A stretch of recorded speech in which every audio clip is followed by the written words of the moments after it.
Rizik Sihab kembali mangkir dari panggilan Polda Metro Jaya terkait kasus penyebaran konten pornografi yang menjerat dirinya dan Firza Husain. Ini merupakan kali ketiga pimpinan FPI itu mangkir dari panggilan polisi. Namun sebenarnya ini bukan kali pertama Rizik mangkir dari sejumlah kasus yang membelit dirinya. Sosok Rizik Syihab mendapat sorotan ketika beredar screenshot perbincangan melalui WhatsApp yang diduga dilakukan oleh dirinya dengan seorang perempuan bernama Firza Husain. Rizik dilaporkan Aliansi Mahasiswa Anti Pornografi ke Polda Metro Jaya pada 30 Januari 2017. Rizik diduga melanggar Undang-Undang 44 tahun 2008 tentang pornografi, serta Undang-Undang Nomor 11 tahun 2008 Undang-Undang ITE. 25 April 2017, surat pemanggilan pertama Rizik resmi dikeluarkan. Disusul surat pemanggilan kedua pada 8 Mei lalu. Hingga keluarnya surat pemanggilan yang ketiga, Rizik tak kunjung muncul di Polda Metro Jaya. Rizik dikabarkan tengah melakukan ibadah umroh di Arab Saudi. Kemudian 15 Mei lalu, Rizik terpantau berada di negara tetangga Malaysia sebelum akhirnya memutuskan kembali ke Arab Saudi. Rizik mengaku kasus yang membelit dirinya merupakan bentuk kriminalisasi. Atas dasar itu, Rizik meminta bantuan Komnas HAM dan meminta dilakukan pertemuan di Arab Saudi. Kuasa hukum Rizik, Kapitra Ampera, membantah jika Rizik Syihab melarikan diri dari pemeriksaan polisi. Dia beginilah begitu.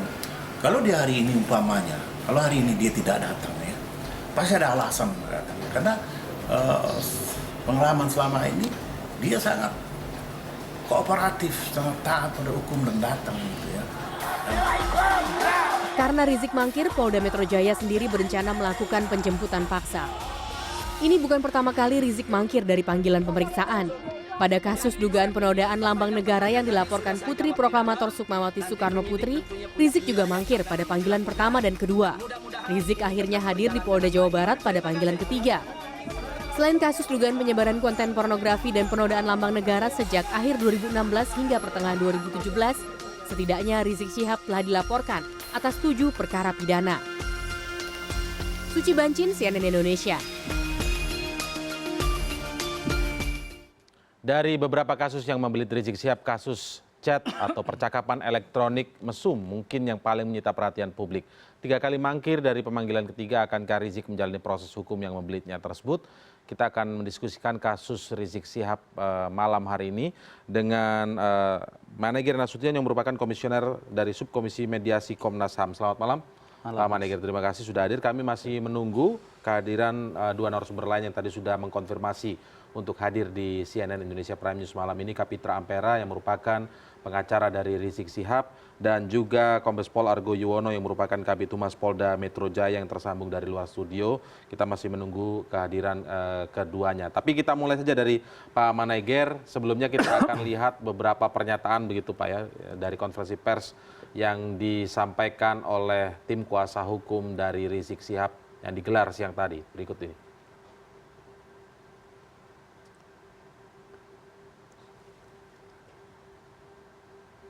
Ya, ini yang disampaikan oleh Kapitra Ampera bahwa Habib Rizik tidak akan datang karena ini adalah bentuk protes karena peristiwa hukumnya tidak ada. Peristiwa hukumnya tidak ada, kita garis bawahi menurut Kapitra Ampera.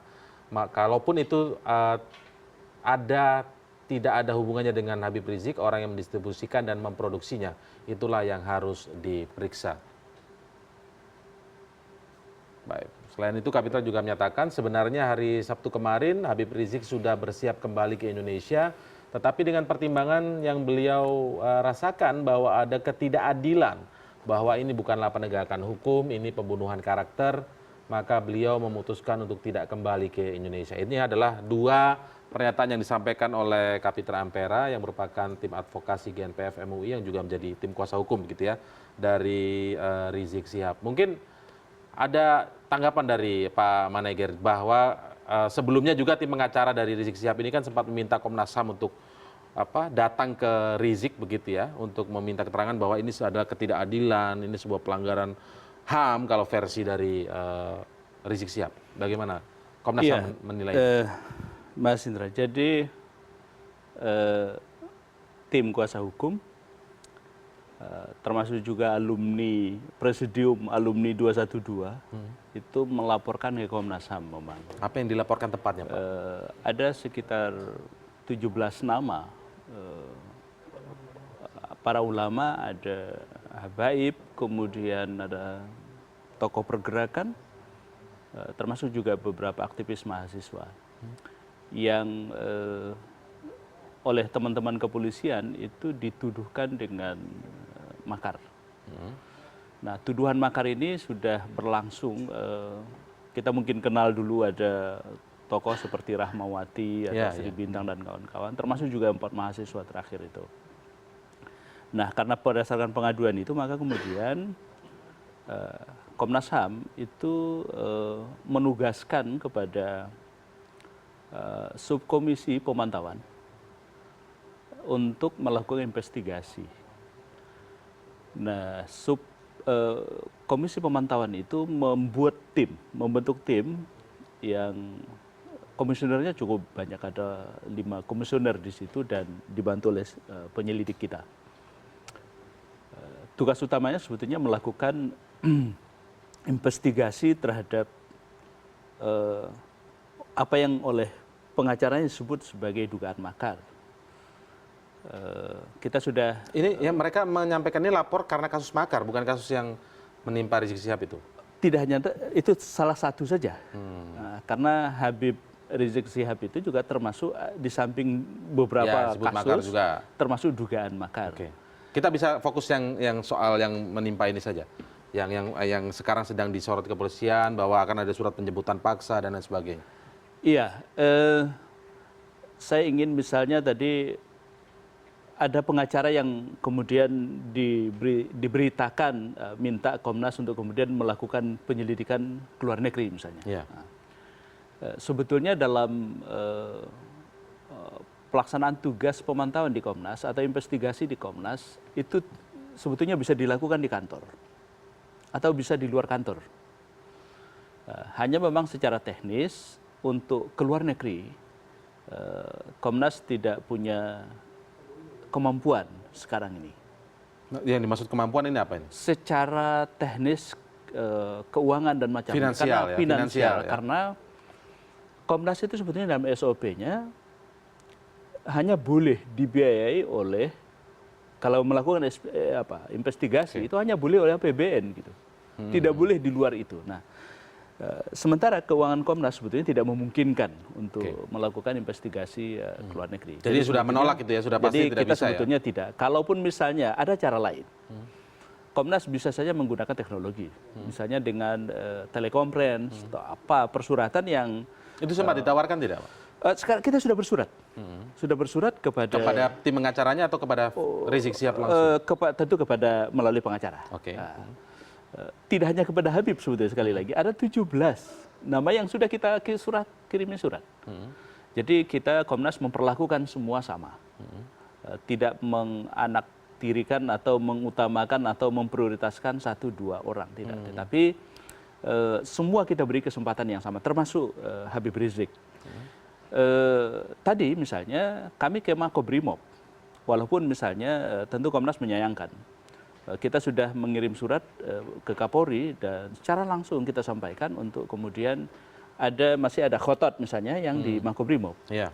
Kita mau minta keterangan tadi itu, saya sekitar dengan tim 3 komisioner itu ternyata surat kita yang ke Kapolri itu tidak netes ke Makobrimob.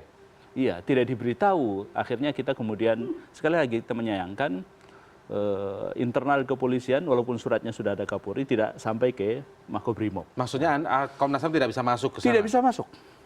Tapi pemberitahuannya sudah ke Kapolri? Sudah ke Kapolri. Apa respon Kapolri pemberitahuan dari pemberitahuan? Jangan-jangan Kapolri merasa tidak menerima surat itu mungkin? Kita langsung ngasih kok. Oh, langsung ketemu? Karena sebelum seminggu yang lalu kita kebetulan ada bertemu dengan Artinya sudah bertemu, langsung. Surat itu sudah disampaikan agar bisa bertemu dengan Al-Khotot yang sekarang ini sedang ditahan di Makobrimob. Nah, artinya setelah itu tapi tadi tidak bisa masuk. Tidak bisa masuk. Kita nunggu. Apa yang disampaikan?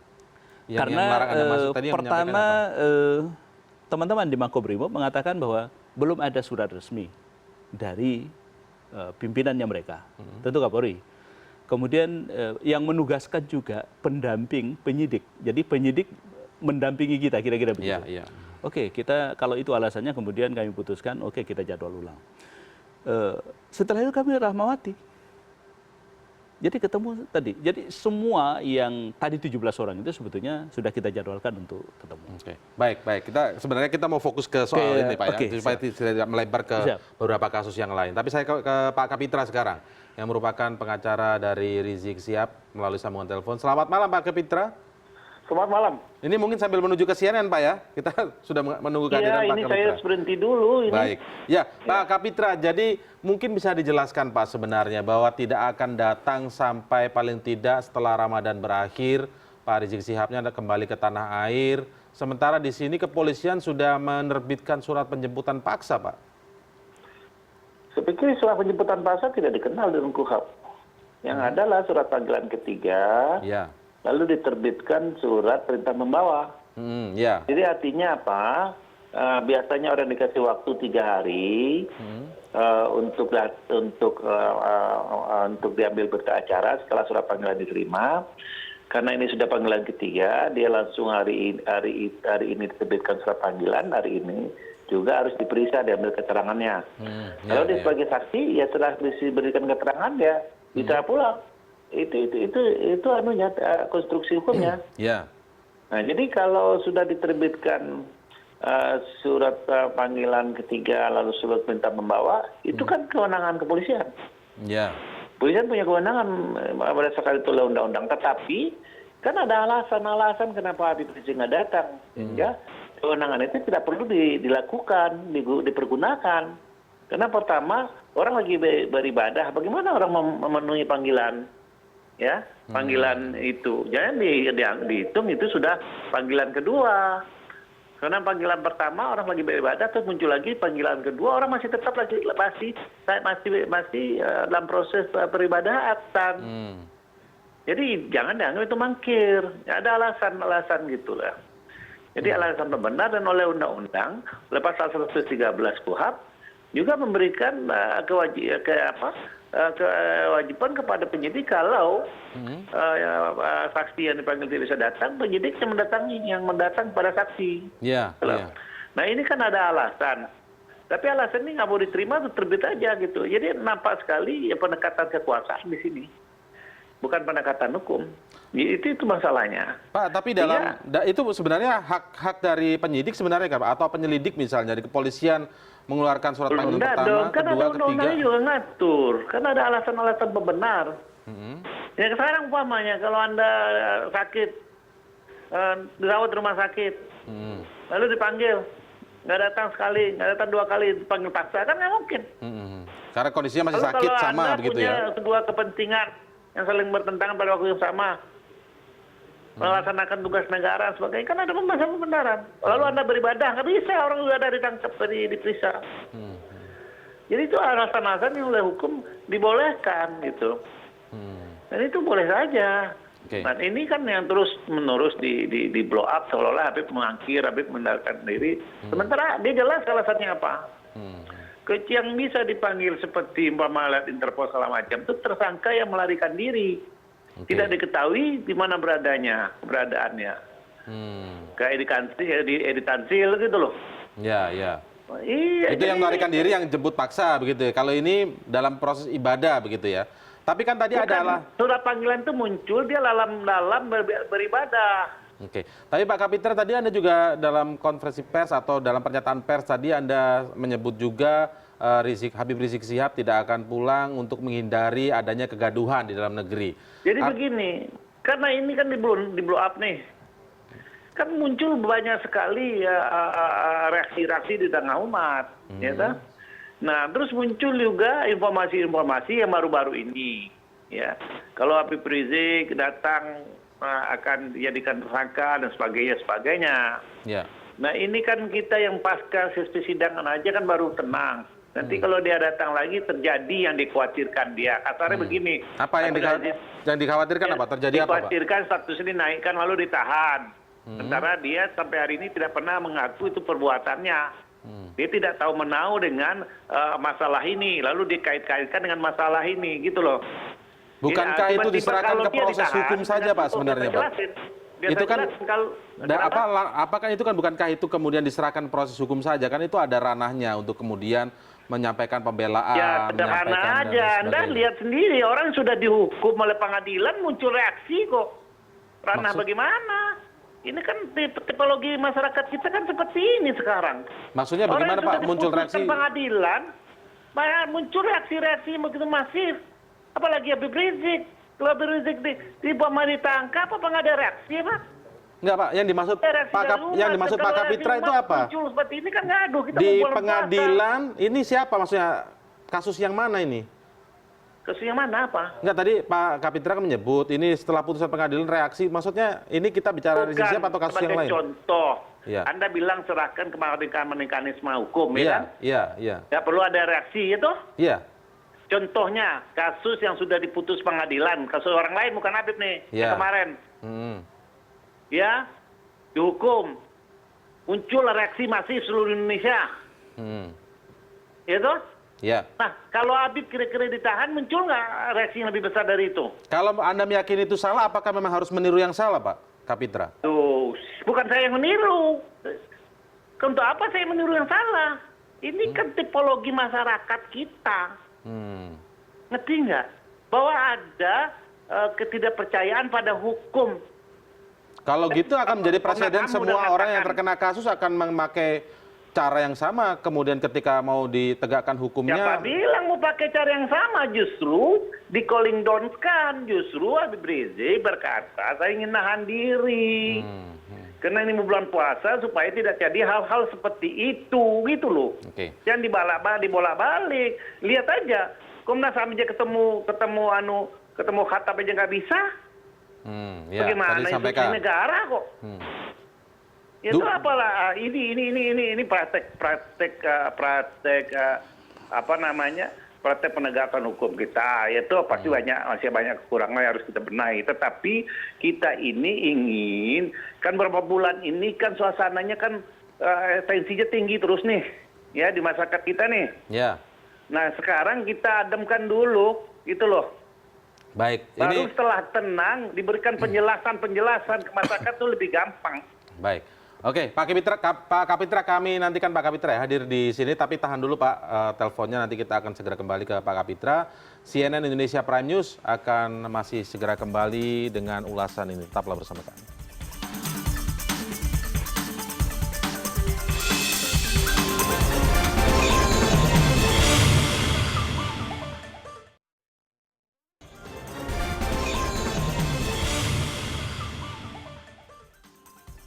Sekali lagi tadi kita dengar perbincangan atau pernyataan dari Pak Kapitra Ampera, kuasa hukum dari Rizik Sihab, mengatakan bahwa sudah jelas ini alat kekuasaan. Komnas HAM menilainya seperti apa? Harus bagaimana mulainya?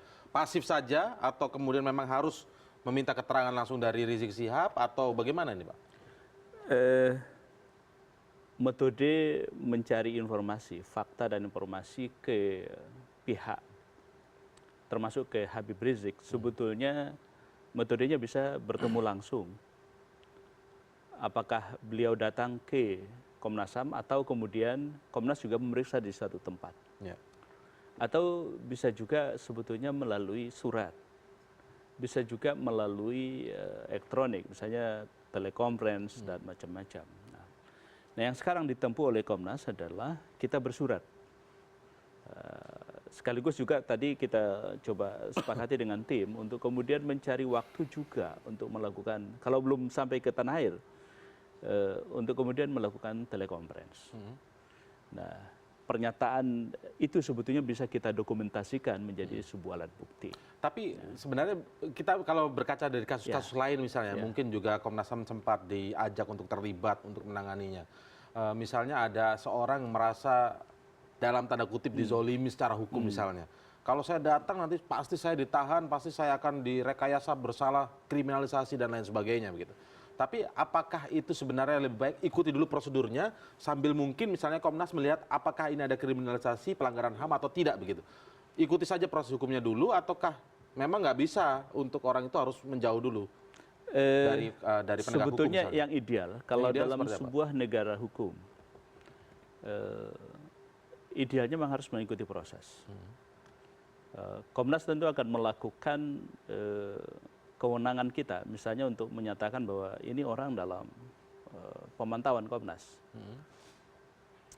Itu bisa kita lakukan. Hanya memang tadi misalnya ada keluhan dari pengacara beliau misalnya, dan seperti yang saya sampaikan, memang Komnas tidak punya kewenangan untuk misalnya membuat rumah tahanan, rumah aman dan seterusnya. Walaupun misalnya kalau terpaksa misalnya beliau kemudian mengalami, kan ini pihak yang sedang diawasi oleh Komnas. Komnas sebetulnya bisa membuat rekomendasi ke LPSK untuk kemudian negara merumah amankan yang bersangkutan. Merumah amankan. Ya, jadi dalam tahanan dalam Tapi itu harus berkoordinasi dengan kepolisian. Kita dengan LPSK. Oh, dengan LPSK. LPSK kemudian, tetapi memang tentu untuk sampai ke sana kita harus punya hasil evaluasi yang memadai untuk mengatakan bahwa hasil pencarian informasi fakta yang sebenarnya bahwa dia memang begitu ya? ini korban. Nah, kalau itu bisa Tapi kita itu bisa lakukan. mengasimilkan penegakan hukumnya tidak, proses hukumnya tidak. Karena misalnya seperti sekarang, misalnya polisi sedang melakukan panggilan ketiga, tidak kunjung datang juga, kemudian sudah menerbitkan surat untuk membawa, ya surat panggilan ketiga dan membawa tadi ya, membawa serta begitu, seperti yang dikatakan oleh Pak Kapitra sebenarnya, walaupun itu mengganti istilah penjemputan paksa tadi. Iya, memang Komnas tentu kode etiknya tidak mencampuri kewenangan lembaga aparat penegak hukum yang lain, APH yang lain. Hanya memang kalau kemudian sudah kita rumah amankan melalui LPSK, jadi Komnas membuat rekomendasi, kemudian LPSK merumah amankan, maka memang keselamatan secara fisik itu bisa dijamin oleh negara. Tetapi proses hukum tentu. Tapi sambil bisa diproses tidak oleh polisi misalnya, penegak bisa, hukum? karena itu tetap bisa diproses ya? Bisa diproses. Cuma tentu kalau misalnya itu semua orang bisa melihat. Apa yang dikhawatirkan oleh pihak Habib Rizik misalnya kemudian akan terjadi apa yang oleh Mas Indra disebut dengan penzoliman begitu ya, kan semua orang bisa mengawasi. Misalnya begitu ya. Proses yang tidak fair, yang tidak adil, yang tidak terbuka itu bisa diawasi. Itu kalau misalnya sudah proses ini bisa kita awasi bersama. Hanya memang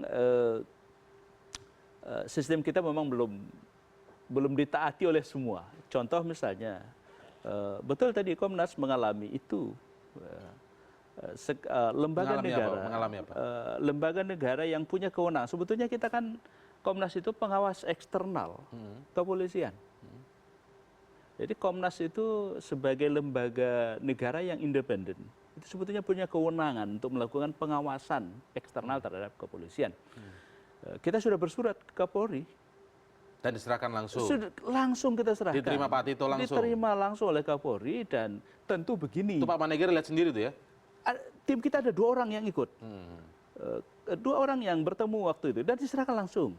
Prof. Hafid dan Apa Pak kata Ansori. Pak Kapolri saat diserahkan? Ya tentu dia terima kan. Ya. Nah tentu kalau dalam administrasi yang bagus, dalam sebuah manajemen yang bagus, tentu itu sudah internal mereka. Apakah Kapolri kemudian akan menyurati Makobrimob dan seterusnya, itu kan sangat internal mereka. Ya.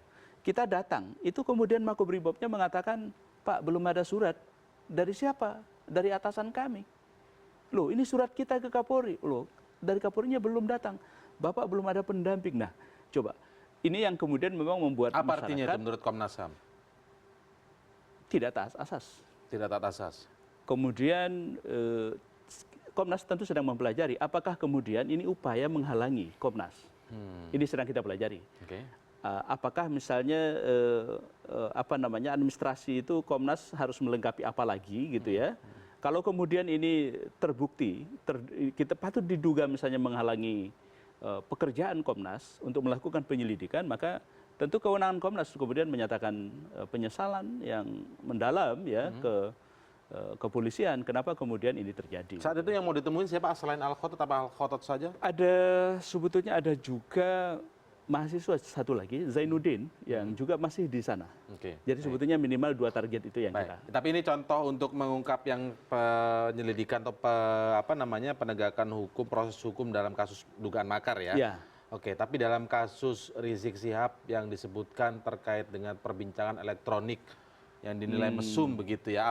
Apa yang dilakukan Komnas HAM masih masih belum ada langkah sama sekali ya, karena tidak mungkin akan datang ke tempat Rizik Syihab yang mungkin berada di luar negeri sekarang begitu. Pertama soal kasusnya ya. Soal kasusnya memang ini kan sedang ditangani oleh aparat hukum yang lain dan pidana yang lain. Kita sebetulnya fokus ke kriminalisasi dalam bentuk makar. Karena mewah sekali tuduhan makar itu. Coba misalnya Rahmawati yang tadi kita temui Pak. Secara fisik begitu. Lalu ada mahasiswa, 4 mahasiswa tuduh juga makar. Skripsi aja belum selesai. Jadi memang luar biasa. Ini yang kemudian membuat kita apa iya kemudian stigma ini menjadi. Jadi dulu Komnas kan punya pengalaman agak cukup panjang soal yang begini. Misalnya dulu tahun 60-an itu stigmanya PKI, siapapun yang berbeda dengan rezim itu PKI yang kemudian menjadi alat legitimasi kekuasaan. Tahun 80-an ketika asas tunggal, kemudian pemerintah juga menciptakan stigma, oh ini tidak Pancasilais. Lalu tahun sekarang ini muncul lagi ada stigma makar. Jadi siapapun yang kemudian berani mengkritik rezim ini kemudian jadi fokusnya bicara soal makar begitu ya, tapi untuk laporan yang terkait dengan kasus Rizik ini sampai sekarang masih belum ada atau sudah ada permintaan untuk itu, Pak? Yang kasus yang Rizik ini. Kalau makarnya sudah. Kalau makarnya. Kalau makarnya ini yang sedang kita telusuri. Tapi kalau kasus di luar tadi misalnya disebut ketidakadilan dan lain sebagainya. Itu belum masuk ke Komnas HAM. Kalau yang kasus yang tadi misalnya berkaitan konten pornografi. Walaupun tentu Komnas nanti akan berpendapat misalnya hal-hal yang sangat privat, sangat pribadi. Dalam undang-undang anti pornografi kita sebetulnya, justru undang-undang itu sebetulnya sedang melindungi orang yang jadi korban. Jadi misalnya gini, ada urusan pribadi begitu, itu yang mestinya dikejar itu siapa yang nyebarkan, gitu loh. Nah ini yang, tapi tentu sekali lagi Komnas belum masuk ke wilayah itu. Tapi kalau suatu saat nanti misalnya bagaimana pandangan Komnas melihat itu dari perspektif HAM, tentu kemudian nanti Komnas akan memberikan pandangan. Baik. Terima kasih Pak Maneger Nasution. Nanti kita akan lihat lagi perkembangan dari kasus yang menimpa oleh Rizik Syihab ini. Dan terima kasih telah hadir di CNN Indonesia Prime News malam ini. Selamat malam. Assalamualaikum. Dan CNN Indonesia Prime News masih akan segera kembali setelah jeda berikut ini.